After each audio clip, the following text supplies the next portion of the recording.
Rain tapped the dusty window of room 304, where the city's secrets gathered in puddles and shadows.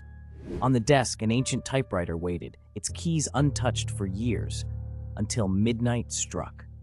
That's when the machine began to clatter on its own, ribbons spooling words no living soul dared to speak aloud.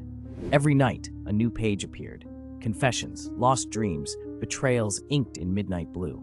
Tonight, the typewriter's carriage shifted with urgency, hammering out the story of a missing ring and the jealous lover who vanished with it. The room's sole occupant, a down-on-his-luck writer named Ellis, read each line as it emerged, heart pounding in his chest. He recognized the names, the streets, the whispered threats hidden between the lines.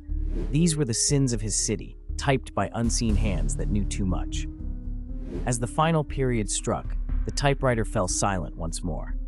Ellis knew what he had to do: deliver the story to the morning press, expose the truth buried beneath the city's grime. But when he turned, the page had vanished, and so had the fingerprints on the dusty keys, leaving only silence and the faint scent of ink in the air.